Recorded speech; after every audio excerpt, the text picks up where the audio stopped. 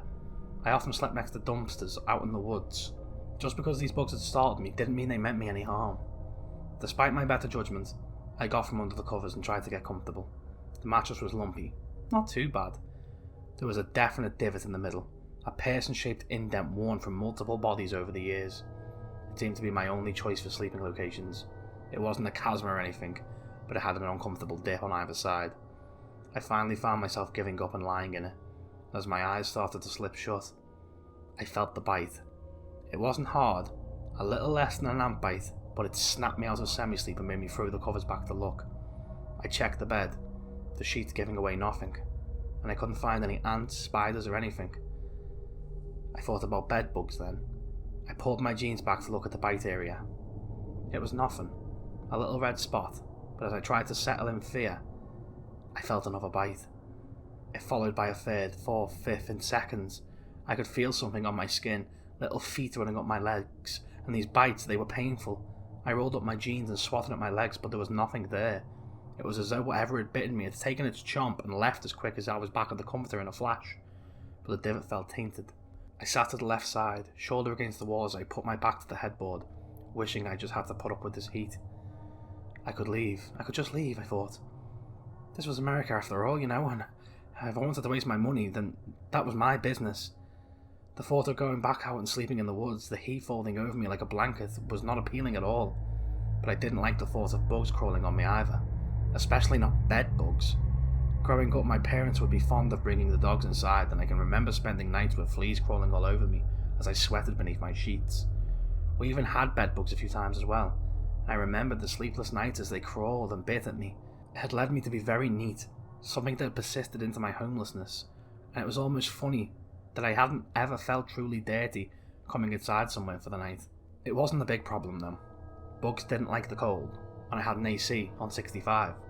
I could sleep on the comforter, avoid the worst bites, and still enjoy a nice cold evening indoors before returning to the heat tomorrow, when the power suddenly went off in my room, plunging me into darkness.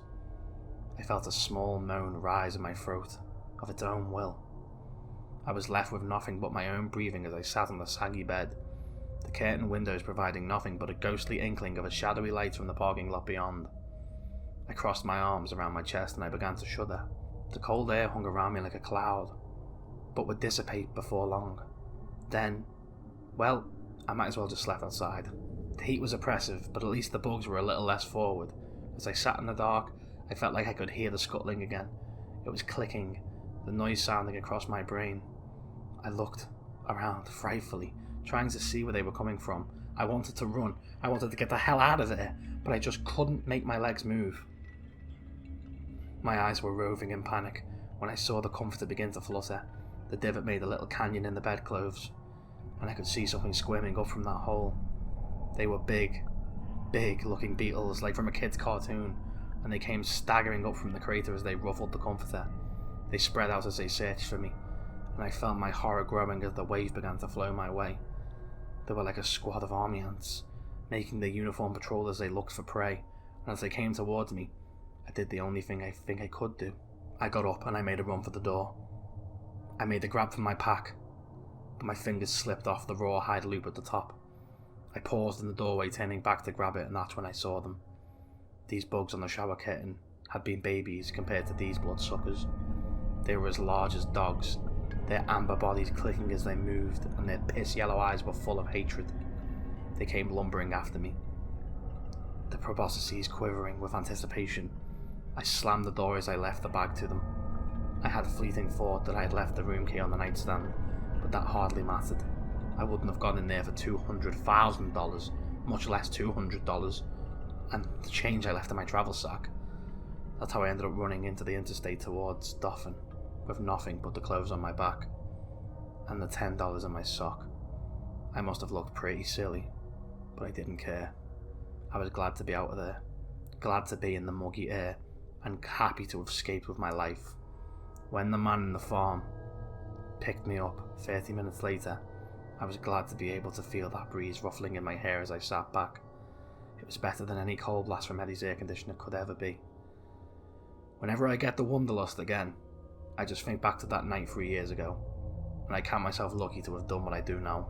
It turned out that Dauphin had some of the things I was looking for, and some things I hadn't even thought about. I found work. I found a place to stay that wasn't a park bench, and when the farm I got hired to pick pecans was out of pecans, the farmer was already having me work on his books and help me get his finances back in order. I moved into a little rental on his land, and I'm glad to say that my wandering days are over for now. I put this story here as a warning to those who wander. Eddie's prices may seem like a deal, but watch out for the things you get on top of a bed and a TV. Those bed bugs have teeth, and you may just end up as another stain on the mattress if you aren't careful.